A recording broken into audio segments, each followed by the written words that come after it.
Hello, everyone. This is Professor Francis, and we are here doing another requested HESI question. Here we're doing division of fractions.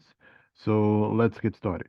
So we have a division problem. We have a fraction on the right, 3 over 14, and on the left we have 1 and 6/7, which is called a mixed number. It's called a mixed number because a we have a whole number of 1 and we have a fraction of 6 over 7. Now, the first thing we have to do before we can even apply the rules for fractions on division on fractions is we have to get all the numbers involved into the fractional format. So that means we have to convert this mixed number into a fractional format, and then we can begin the problem. That's what we see. That's what I've written here. First, we must put all numbers in fractional format when a fraction is in the question, and that's regardless of what type of math operation we're doing. Right? We could be doing addition or subtraction or multiplication or division. If we want to do the problem, the first thing we need to do is convert all the numbers into fractional format. So let's see how that's done.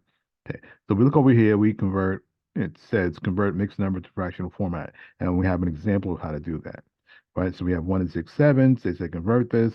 Right. So what we're gonna do, the overall game here, step one is just we're gonna multiply the whole number by the denominator. That's the first step. So it's going to be 7 times 1. And then to the result, we're going to add the numerator. So 6. So we're going to say 7 times 1 is 7 plus the numerator of 6. So that's going to be 13, right? We're going to keep the denominator, the original denominator of this fraction. The fractional part was 7. So we're going to keep that. And we're going to compute, like I just said, the new numerator, right? So we go 7 times 1. That's the denominator of 7 times the whole number is 7, right? And then we add the numerator of 6, right? So we have 7. If you look over here, we have 1 times 7 is 7 plus 6, that equals 13. So 13 is our new numerator, and then we put it all together. We keep the denominator of 7, we write down here, and we we put the numerator of 13. So now this is 13 over 7 is the fractional equivalent of the mixed number 1 and 6/7. So now that we got that, we're going to put that here. So we're going to replace the 1 and 6/7 with its equivalent, 13 over 7. And now we can do the problem by following the rules of division of fractions, right? And just to go over those rules, we see them right over here to the right. Steps for division of fractions. Okay, you guys can put this on a card if you'd like. Right, first we're going to keep the first fraction, right? So which is the first fraction? Let's just label them for reference sake. So we call this the first fraction is 13 over 7, and the second fraction is 3 over 14. So we're going to keep the first fraction, which means we're just going to rewrite the first fraction as is, 13 over 7.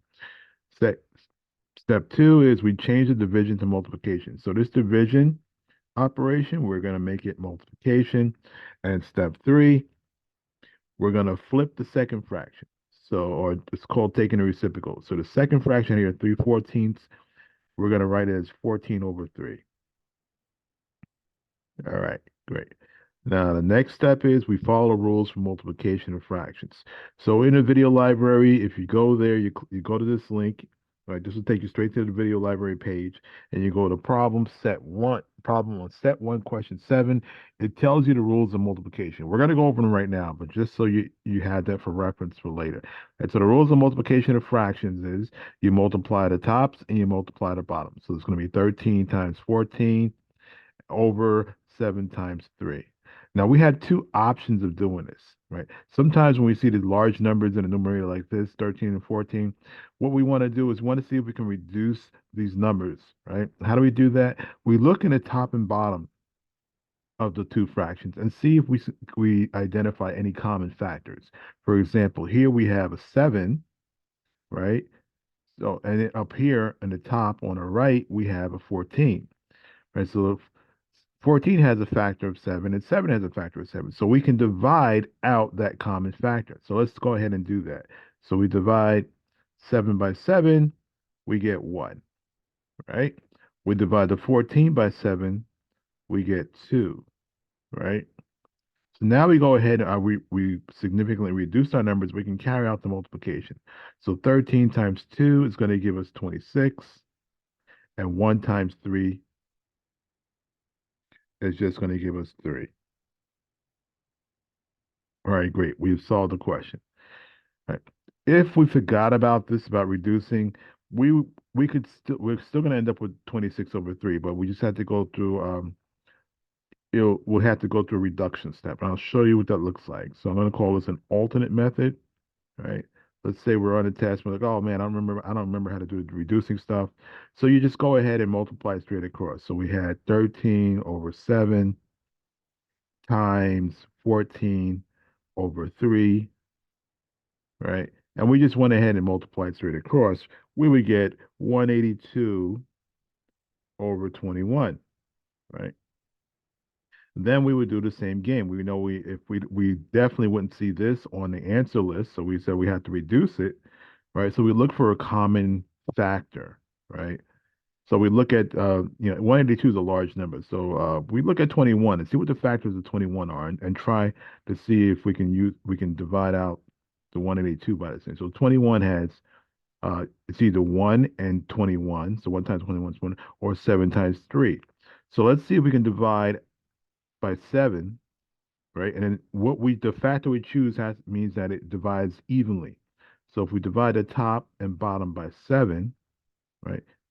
That's how you reduce a fraction. You divide it by the same number. You divide the top and bottom by the same number. If we do that, we're going to see that we end up with the same number we got before, 26 over 3. Okay. So either way, you're going to end up with 26 over 3, right? So you look at your answer list and you see if it's there. If you don't see it's there, don't freak out. It just means they want you to write it in a different format, right? Mainly since this is called an improper fraction when we have the numerator is larger than the denominator. Here we have the numerator is 26 and the denominator is 3. So they just want us to write as a mixed numbers. How do we do that? We simply divide the denominator into the numerator, right? To get the whole number, because remember, a mixed number is a whole number and a fraction apart. So we're going to divide the denominator into the numerator to get the whole number, right? So 3 goes into 26 8 times, so that gives us our whole number part, right? We're going to keep the denominator of 3, right? And now we just have to figure out what the denominator is going to be for the fraction. And what it is, it's the remainder. So how do we figure out the remainder? We multiply the 3 times the 8. That'll give us 24, right? And we subtract this 24 from the original numerator here of 26. So 26 minus 24 will give us our remainder, and it comes out to be 2. So then we have 8 and 2/3. Right. So we go back and we look at our answer key and we see the answer list and we see that indeed the answer 8 and 2/3 is written there. Okay. All right. So I hope this helped, guys. All right. And I will see you on the next question. Please remember to like and subscribe if this was helpful to you. All right. Have a great day.